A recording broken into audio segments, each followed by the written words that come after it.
The security guard froze when the manager rewound the store cameras. His face went pale, his hands trembled, and the color drained from his cheeks. On the big screen in the back office, the truth was right there, playing for everyone to see. The young black woman he had followed, shadowed, and treated like a thief, had done nothing wrong. She hadn't slipped anything into her purse. She hadn't broken a single rule. Instead, the video showed him trailing behind her like a shadow, staring at her every move, whispering into his walkie-talkie as if she were a criminal. And then, the most shocking part, the video clearly showed the real thief, a man in a baseball cap, sliding small items into his jacket, walking right past the guard, and leaving the store unnoticed. The guard's mouth opened, but no words came out. The manager crossed his arms, eyes burning with anger. The young woman, who had been forced into that office in tears, slowly looked up at the screen. Her heart pounded in her chest. The camera had caught everything. But what would happen now? Would the manager believe the truth that was right in front of him? Or would they still try to blame her? 2 hours earlier, everything seemed normal. The young woman, Maya Thompson, had just gotten off work. She was tired but wanted to stop by a local clothing store to pick up a simple jacket. The weather in her town had suddenly shifted, and the cool wind made her shiver. She only needed a jacket, nothing more. As she pushed the glass door open, the bells above jingled. She smiled faintly, pulling her purse strap higher on her shoulder. The store smelled faintly of new clothes and perfume. The racks were neatly arranged, soft music played from hidden speakers, and everything seemed calm. At first, Maya wandered toward the jacket section. She wasn't in a rush. She lifted one jacket, checked the size, and hung it back. She found another in blue, a color she liked. She held it up against herself, glancing at a mirror. For a moment she felt at peace. But then she felt it, eyes. Heavy, watchful eyes. She turned slightly, and there he was. The store's security guard. A tall man with a stiff jawline and narrowed eyes. He wasn't pretending to watch the whole store. No. His focus was only on her. At first, Maya told herself it was nothing. Maybe it was her imagination. Maybe he just happened to be looking in her direction. She tried to shake it off. But as she walked to another rack, he followed. As she bent to check the price tag, he stepped closer. Every aisle she moved into, his footsteps echoed nearby. Her chest tightened. Her hands grew shaky. It wasn't her imagination. He was following her. Maya tried to act normal. She didn't want to cause trouble. She thought maybe if she smiled at him, he'd back off. So she did. She gave him a polite, nervous smile. He didn't smile back. He only narrowed his eyes more, raising his walkie-talkie to his lips. He whispered something she couldn't hear. Her stomach dropped. Other shoppers walked past her, picking up shirts, chatting, laughing. No one seemed to notice what was happening. She felt alone, singled out. She gripped the blue jacket and walked toward the fitting rooms. She wanted to try it on quickly, then buy it and leave. But as she reached the fitting room entrance, the guard suddenly stepped in front of her. "You can't take that in," he said flatly. Maya blinked. "Excuse me. That jacket. You can't take it in there," he repeated, his tone cold. Her voice shook. "But other people are taking clothes in. Why not me?" The guard's lip curled. "Store rules," he said, though just behind him, another customer, a white woman, strolled into the fitting room holding 4 items of clothing without being stopped. Maya's cheeks burned. She felt anger rising inside her, but she was too scared to push back. Instead, she nodded weakly and hung the jacket back on the rack. She tried to walk away. But he followed again. Minutes passed. Maya pretended to browse jewelry, hoping he would leave her alone. Her hands trembled so badly that she almost dropped a bracelet. And then, just when she thought it couldn't get worse, it did. The guard suddenly grabbed her by the arm. His grip was rough, unkind. "Come with me," he ordered. "What? Why?" Maya gasped, her heart racing. "You know why," he snapped. Heads turned. Shoppers stared. A small child pointed, asking his mother, "What did she do?" Maya's throat tightened. She hadn't done anything. She hadn't stolen a single thing. She wanted to scream the truth, but her voice failed her. Tears stung her eyes as the guard yanked her toward the back of the store. The whispers of strangers burned into her ears. Did she steal something? She looks guilty. They always do this. Every step felt heavier than the last. He dragged her into a small office. Inside, the store manager, a middle-aged man with a clipboard, looked up in surprise. The guard shoved Maya into a chair. "Caught her trying to shoplift," he announced smugly. Maya's voice finally broke free. "That's not true," she cried. "I didn't take anything." The manager frowned, glancing between them. "Do you have proof?" he asked the guard. The guard smirked.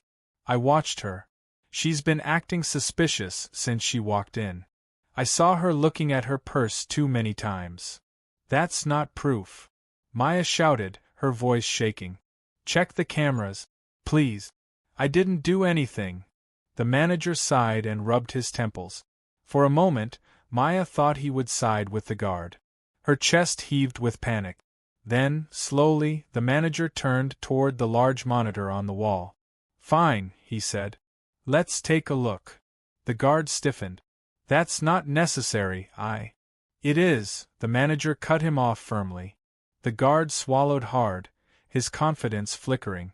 The manager rewound the footage. His eyes narrowed as the video played. And that was when the truth appeared, crystal clear. The cameras showed Maya walking through the store calmly, touching jackets, checking tags. Never once did she put anything in her purse. But the guard? He was there in every frame, trailing her, staring, whispering into his walkie-talkie. And worse, in the corner of the screen, another man in a baseball cap was caught slipping small items into his jacket and walking out of the store, right under the guard's nose. The room went silent. The guard's smug face crumbled. The manager leaned back, his eyes hard. Maya's heart pounded. For the first time, she wasn't scared. The cameras had told the truth. But the question hung heavy in the air. What would the manager do now that the evidence was undeniable? The door to the office suddenly burst open. A woman stormed inside, her voice loud and furious. "I saw everything," she yelled, pointing at the guard. "I saw how you treated her. This is discrimination." Maya froze, eyes wide. The guard's face twisted with panic. The manager stood up quickly. And in that moment, the entire store seemed to shift. What happened next would change everything. The woman's voice shook the small office like thunder. "I saw everything," she shouted again, pointing her finger directly at the guard. "You followed her around like she was some kind of criminal. She didn't do a thing wrong, and I'm not gonna stay quiet about this." Maya sat frozen in her chair, her eyes darting between the stranger and the store manager. She didn't know whether to cry in relief or brace for something worse. Her heart pounded so hard she could hear the rush of blood in her ears. The guard's jaw clenched. "Stay out of this," he snapped. But the woman didn't back down.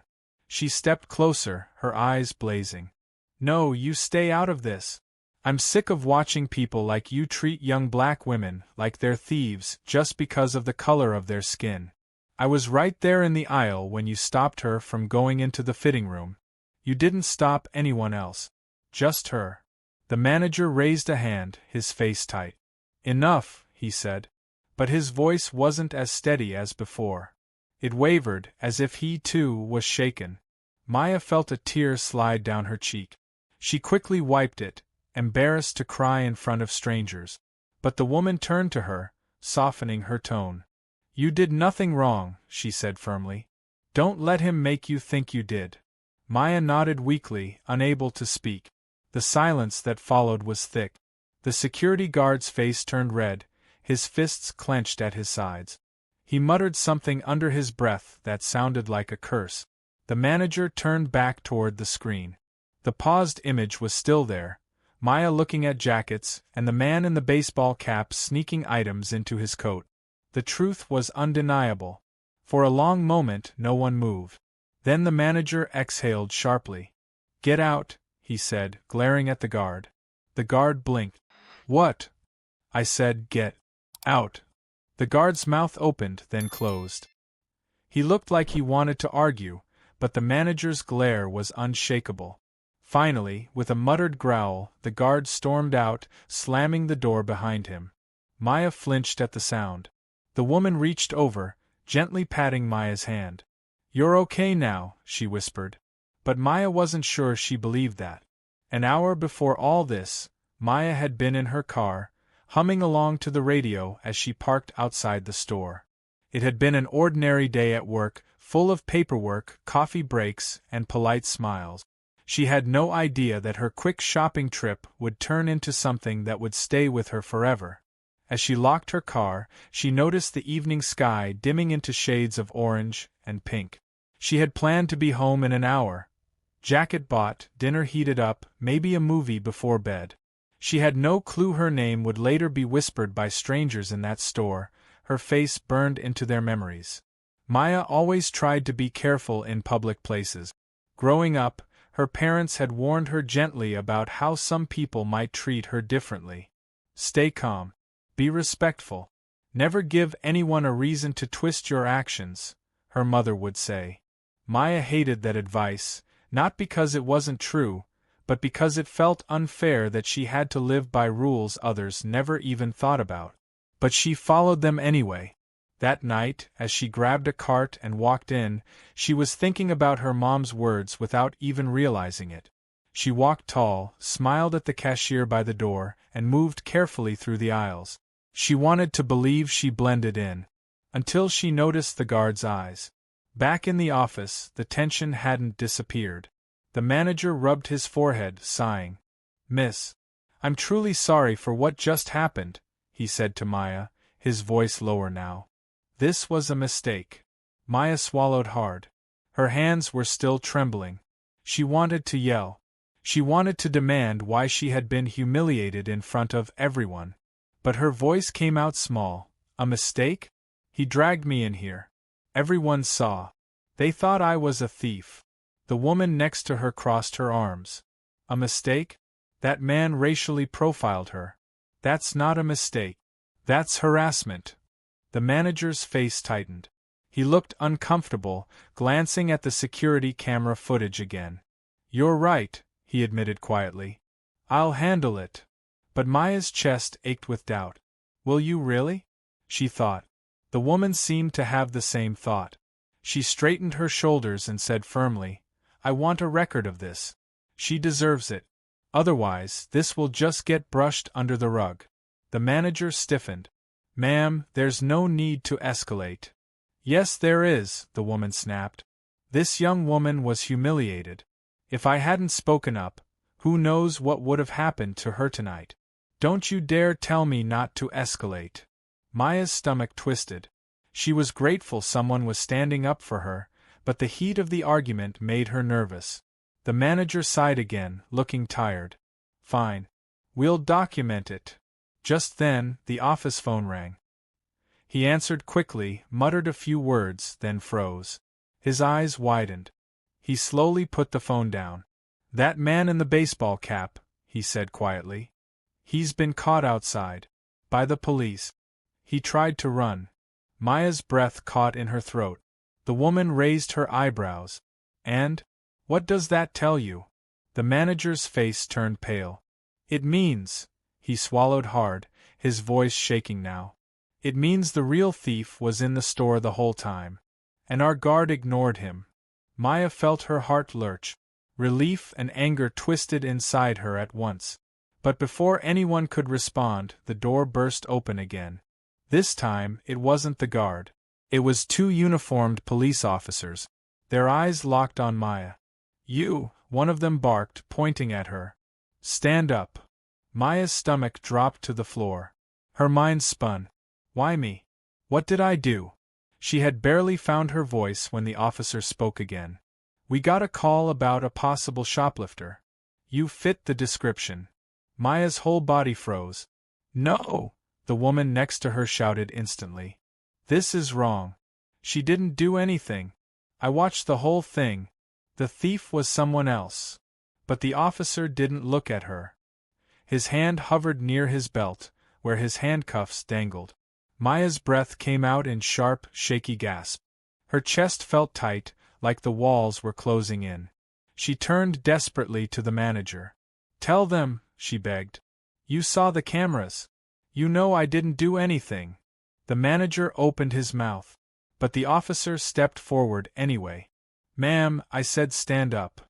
And in that moment, everything in Maya's world tilted again. The officer's voice cracked like a whip. "Stand up. Now." Maya's body locked. Her legs wouldn't move. Her hands clutched the arms of the chair so tightly her knuckles turned white. She felt trapped, her pulse pounding against her ribs like a drum. The woman beside her jumped to her feet, blocking the officer's view. "She's not going anywhere until you listen," she snapped. "You're about to make a huge mistake." The officer's jaw tightened. "Ma'am, step aside." "No," she said firmly, standing her ground. "You can't just walk in here and treat her like a criminal when the real thief has already been caught. The cameras show everything. She's innocent." The second officer, younger than the first, glanced uneasily at the manager. "Is that true?" The manager hesitated. His eyes darted to Maya, then to the paused footage still glowing on the screen. It's true," he admitted finally. "She didn't steal anything." The security guard profiled her. The cameras cleared her. Maya's heart leapt with hope. But the first officer didn't back down. His eyes stayed locked on Maya, suspicious and sharp. "Then why was she reported?" The manager's face turned red. "Because my guard made a false call," he assumed. The officer frowned, clearly not satisfied. He looked back at Maya. "Ma'am, do you have any ID?" Maya's hands trembled as she reached for her purse. She moved slowly, terrified that any sudden motion would be misread. She pulled out her wallet, sliding her driver's license across the desk with shaky fingers. The officer studied it, his expression unreadable. Minutes stretched like hours.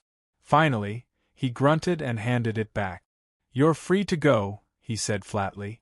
Relief flooded Maya's chest so fast she almost burst into tears. But before she could breathe, the woman beside her snapped again. "Free to go? That's all you're going to say after dragging her through this humiliation? After nearly arresting an innocent young woman while the real thief is already in custody?" The officer's face hardened. "Ma'am, watch yourself." "No, you watch yourself," she fired back. "You walked in here ready to cuff her without even asking a single question. You were about to destroy her life in seconds." The tension in the room grew heavier. The first officer's hand twitched near his belt again, and Maya's stomach dropped. She wanted to beg the woman to stop, to stay quiet, but another part of her, a braver part, was grateful that someone was finally fighting for her. The younger officer shifted awkwardly. "Let's just wrap this up," he murmured. He turned to Maya. "Miss, you're fine. You can leave." But Maya couldn't move. Her body felt frozen, cemented to the chair. An hour earlier, she had been walking through the store aisles, jacket in hand, humming to herself softly.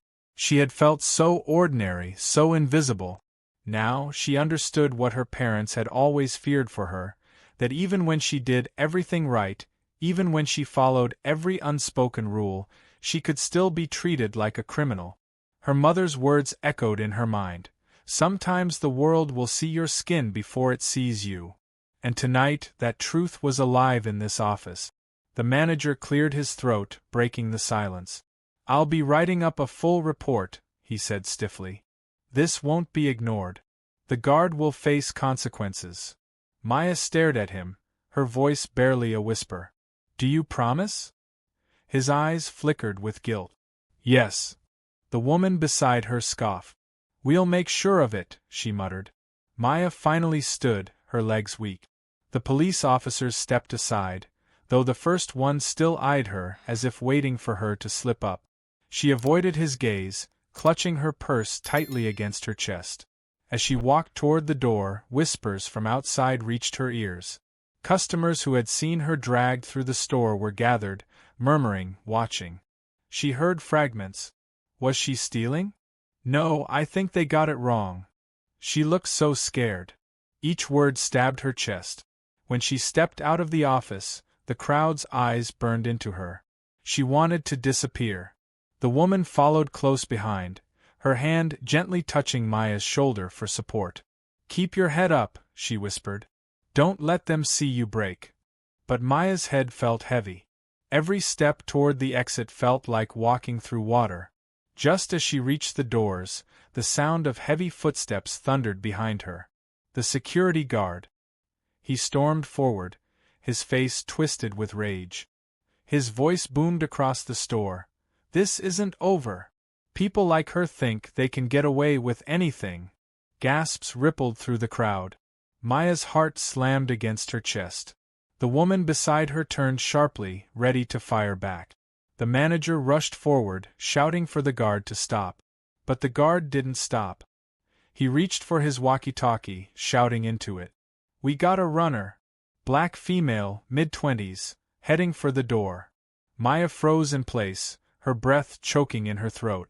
The officers spun around instantly, their hands going to their belts again. And just like that, the nightmare wasn't over. It had only begun. Black female, mid-20s, heading for the door. The guard's voice echoed like a siren through the store. His words cut through the air, sharper than any alarm. Shoppers froze. Heads snapped toward Maya. Gasps, whispers, murmurs rose in seconds. The two police officers spun on their heels, their eyes narrowing, their hands already brushing their holsters. Maya's breath caught in her throat. Her heart pounded so violently she thought it would burst out of her chest. I'm not running, she stammered, her voice breaking. I didn't do anything.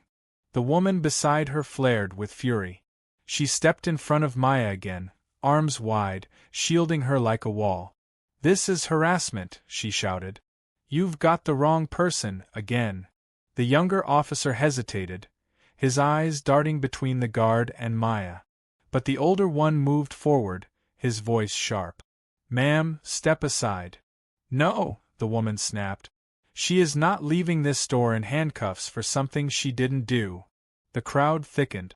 Customers whispered, some pulling out phones to record. A teenager muttered, "This is crazy," while an older man shook his head and said, "Same story, different day." Maya felt her knees weaken. The shame, the fear, the weight of all those eyes crushed her.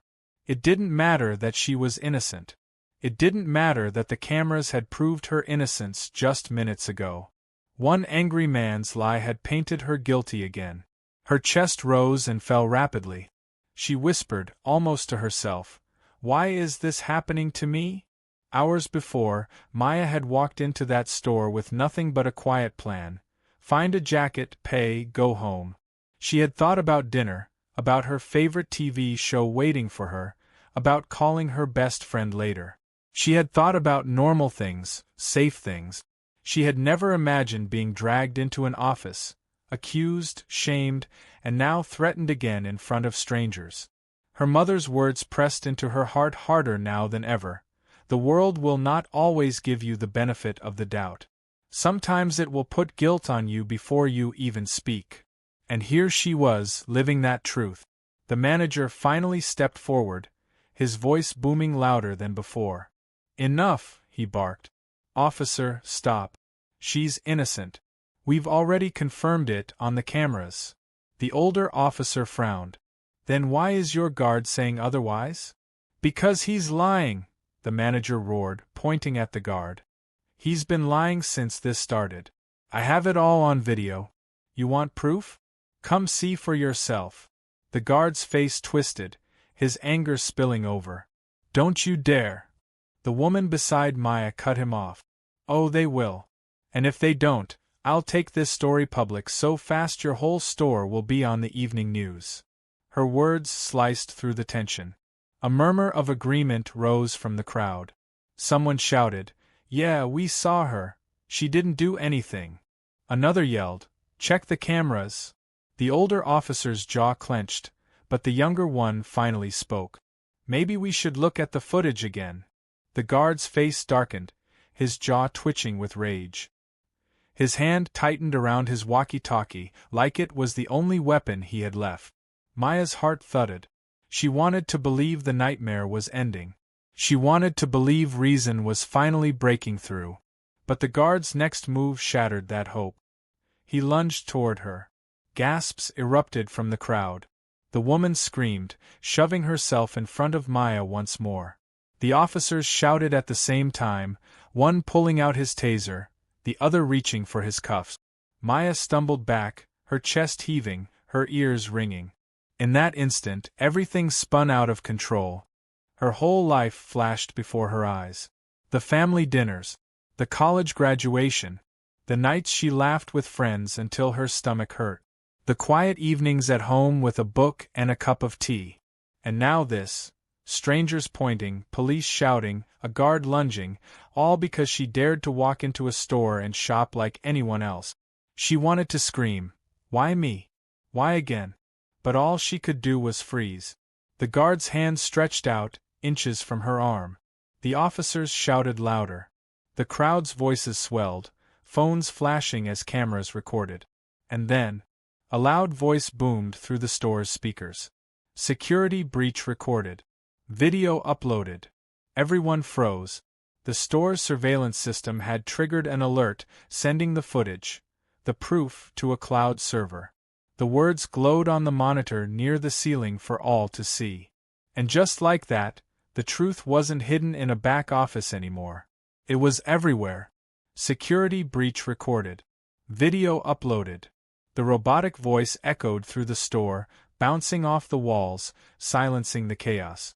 Everyone froze, the guard with his arm outstretched, the officers with their hands hovering over weapons, the crowd mid-shout, Maya trembling near the door. Then, the giant monitor above the registers flickered. The live store feed filled the screen.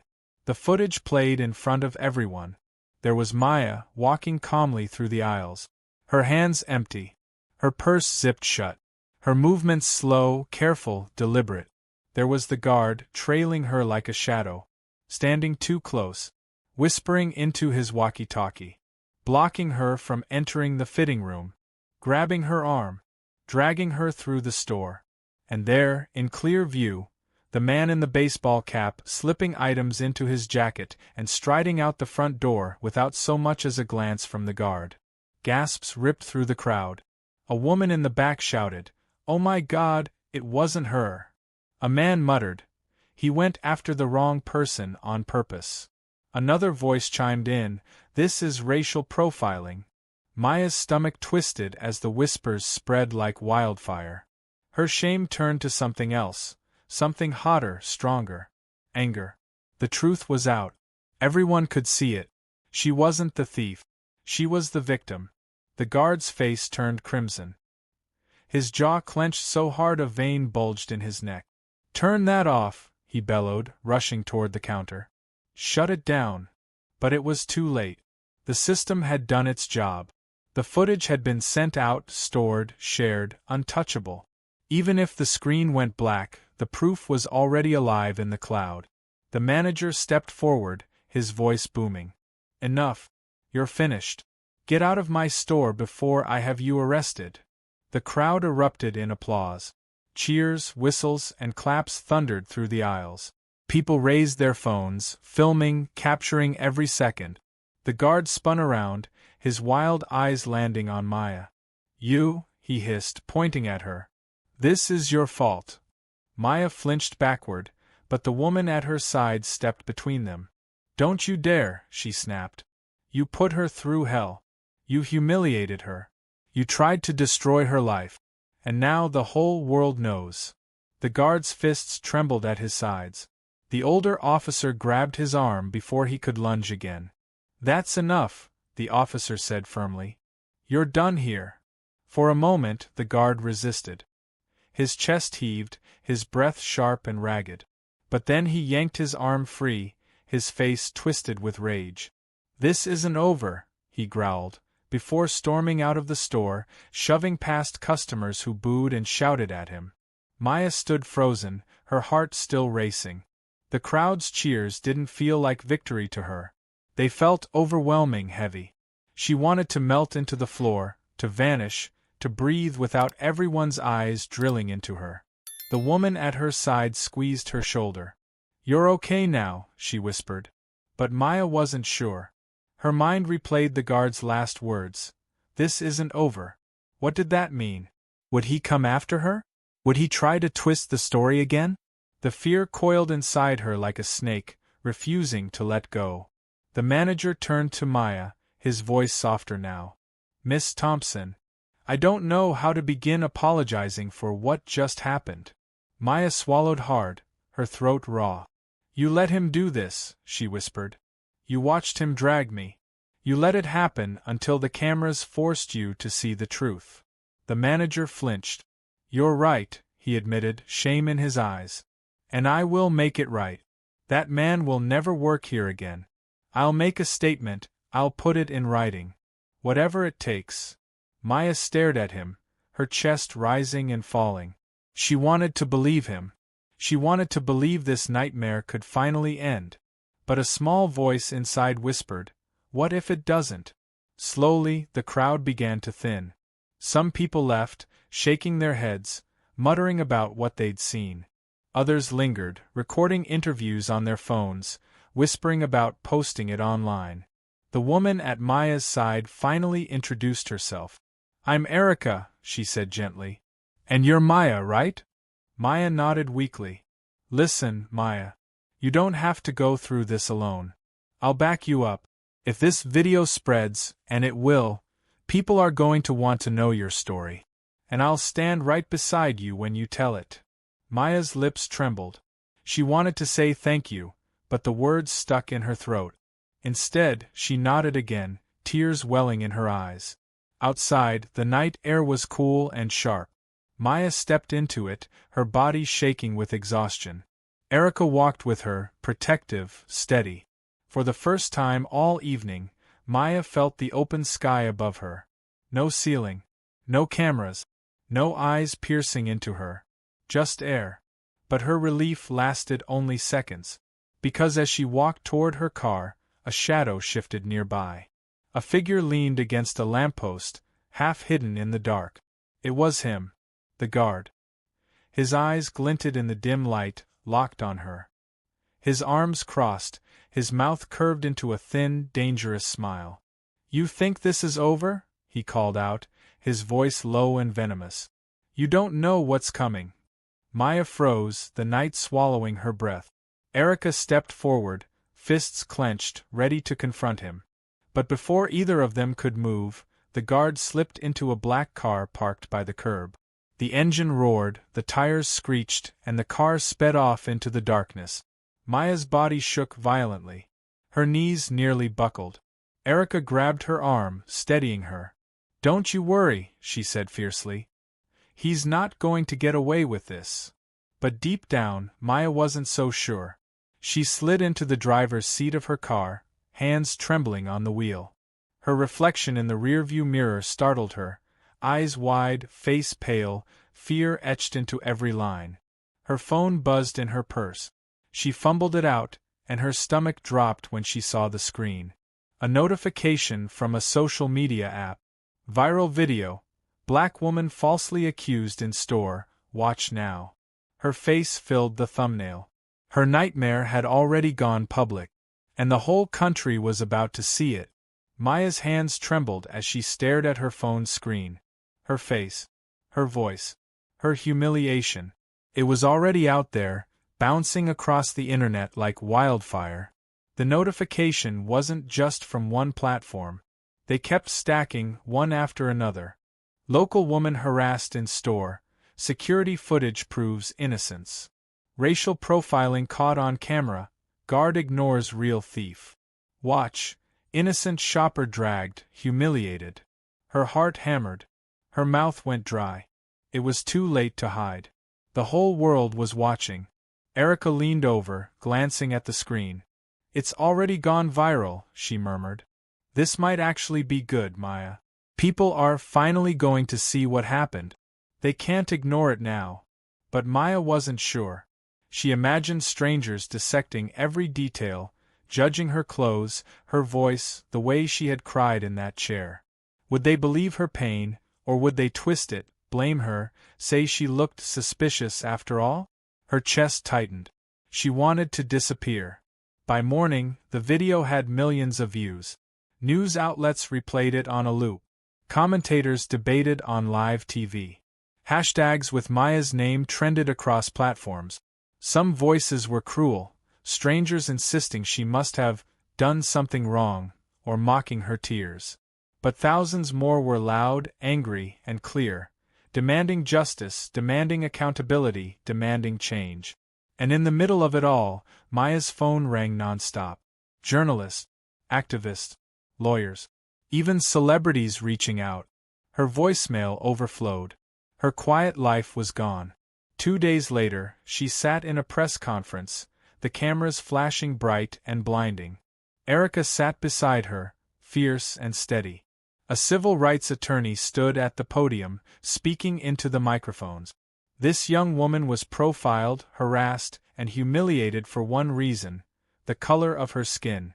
The video makes it clear. The guard ignored the real thief, focused solely on her, and then tried to destroy her life with lies. We will not let this stand. The crowd of reporters erupted with questions. Flashes lit the room like lightning. Maya's hands shook under the table. She wanted to shrink, to fold into herself, but Erica squeezed her hand, grounding her. When a reporter asked, "Maya, do you want to say anything?" she hesitated. Her throat was dry. Her heart thumped painfully. But then she thought about that night. The guard's grip, the manager's doubt, the officer's suspicion, the crowd's whispers. And she thought about every person who had reached out, every stranger who saw themselves in her story. Slowly she stood.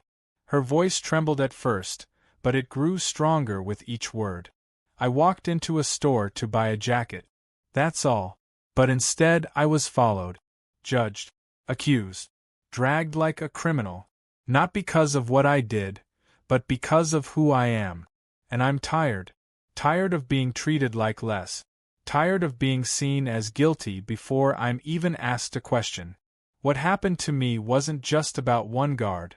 It's about a system that lets this keep happening. And I won't stay silent anymore." The room erupted in cheers, claps, and camera flashes. For the first time since that awful night, Maya felt taller, stronger. The fallout was swift. The guard was fired on the spot. Days later, he was arrested for filing a false police report. The store chain released a public apology, pledging new training, new policies, and a donation to civil rights organizations.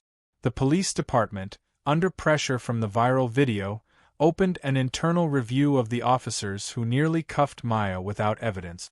And Maya, once just an ordinary woman who wanted a jacket, became a symbol. Her face appeared on TV. Her story was told in classrooms. Activists held up her name on posters at rallies, chanting, "Justice for Maya." She didn't ask for fame. She didn't want the spotlight. But she knew now that silence would never protect her. Her voice would. Weeks later, Maya returned to that same store. The lights felt the same. The racks of clothes stood where they always had. But something had changed. People recognized her. Some nodded with respect. Others whispered her name. She wasn't invisible anymore. She walked to the jacket section, her steps steady. She picked up a blue one, the same color she had held that night. Her fingers ran over the fabric. She lifted it, smiling faintly, and carried it to the register. The cashier's hands trembled as she rang it up. "No charge," she whispered. "It's on the house." Maya shook her head softly. "No. I'm paying. Tonight, I walk out of here on my own terms." She slid her card across the counter, took the receipt, and walked to the door. This time, no one followed her. No one doubted her. No one stopped her. The cool night air greeted her as she stepped outside, jacket in hand, head held high. For the first time in weeks, she felt free. And though she knew the world wasn't fixed, that racism wouldn't vanish overnight, she also knew this. The cameras had told the truth. and the truth had set her free. If you believe stories like this deserve to be heard, make sure you hit that subscribe button and turn on notifications, because every new video we share brings the truth to light. Don't stop here, keep watching and stand with us against racism. Thank you for watching to the end.